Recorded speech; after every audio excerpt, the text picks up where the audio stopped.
Welcome to Camper Van Conversion in bite-sized chunks. If you happen to have come across this page through some random link, you might want to click on the link in the top right hand corner to take you back to the introduction to tell you a little bit more about these videos and how you can get the best out of them. Alright, so I'm going to talk about hinges, and I know what some of you are thinking out there is like, why on earth has got a section on hinges? That is very much day one at nursery school. For anyone who knows anything about DIY, but you know, I struggle with hinges at the best of times. They're not my cup of tea.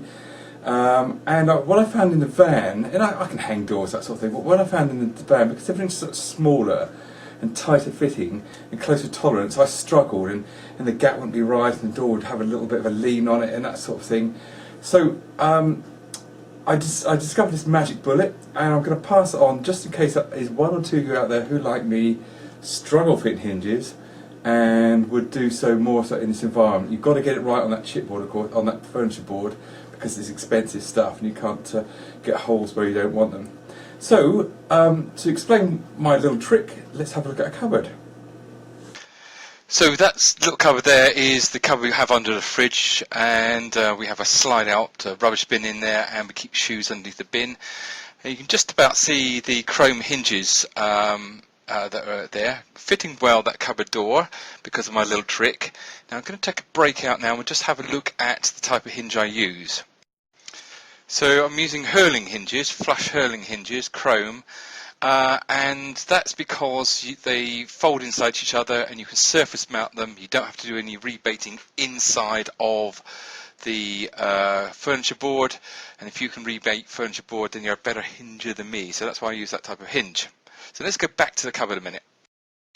So, okay, no problem fitting the hinge to the door. You can see them just poking out there. We do that offline, and I can show you that in a minute. The problem comes when you want to fit the actual door then to the structure that it's going to hinge off of, and let's take a look at that. So this is where the problem is, because you can see there that hinge, the other part of the flap on that hinge is fitted to the structure, but you have to have the door closed to know where that has to hinge onto, fix onto, so you can't mark your holes to mark them up. And I'm sure you super hingers out there will know how to do that. You measure the offset and you make this little gizmo and you can do that, but I couldn't. So I'm going to show you my trick. So we're going to start off fitting the hinge. There you go, just use a little block of hardboard so I can get it set. Mark the holes. Now on the hurling hinge outer flap is the bigger flap is the one that's best to put on the actual door itself, I find. This part is of course easy. You just screw that on and do that in the normal fashion. Okay then, by the way, just a little tip my dad gave me on fitting hinges. Probably a bit of a bodge job, but no, because my dad's a craftsman, not a bodger. But leave the bradawl in the spare hole for a little while until you get a bite. That way your hinge stays, doesn't creep out. And then once you got a bite on that screw, you can screw it in.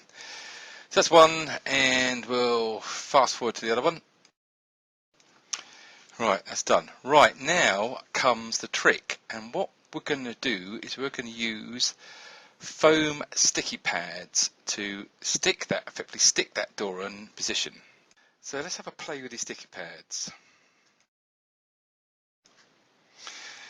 Now, these sticky pads you can buy at hardware stores, all over the shop. They're foam, about sort of 1.5, 2 mil, more like 2 mil foam, and they're sticky on each side. Actually, I got these from a 99p shop, and I don't know what glue they use, but they will stick like a you-know-what to a shovel. Incredibly sticky. I've used these in the van for several things, but what we're going to do, see, like, difficult to get off my fingers.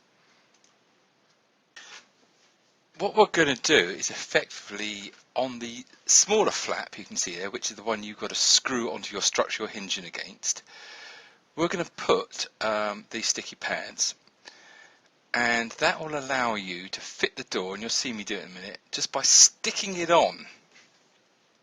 Alright, here we go. The sticky pads are armed, and I push the door into position, and now I am pressing.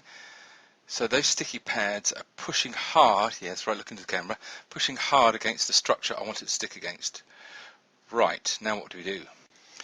Okay, so I've got the camera inside the cupboard now, and you see me pushing that cupboard gently, very carefully into place. The sticky pads are armed, ready to go. It's a little bit tricky. And now, very, very carefully, I can open the door, and that's hinges stuck to the door. There you go, see, bang, lovely. And at that point I can just consolidate it down. I can get in there now with my bradawl and mark it off. That hinge is stuck exactly where it needs to be. So get your bradawl in there, get your points, and then it doesn't matter the hinge moves because you can you know where the screw's got to go. In fact, it looks like it's bowing out a little bit at the bottom, but it doesn't matter because that top hinge is in the right position. I can screw that in and do exactly the same with the bottom, and job's a good one. So sticky pads from the 99p shop. What a magic bullet for if you can't fit hinges, a bit like me.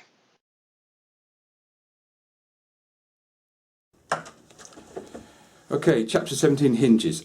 You know what? That technique I've just shown you on how to get the hinge in the right place with those sticky pads, I've had probably 4 or 5 emails back from people who bought the disc saying that it was worth the disc just for that technique alone, including from a kitchen fitter who said actually fitting hinges on proper kitchens is dead easy, but on small lockers is really hard, and he just thought it was a great little trick. And so, you know, I would say take it seriously because people will like it.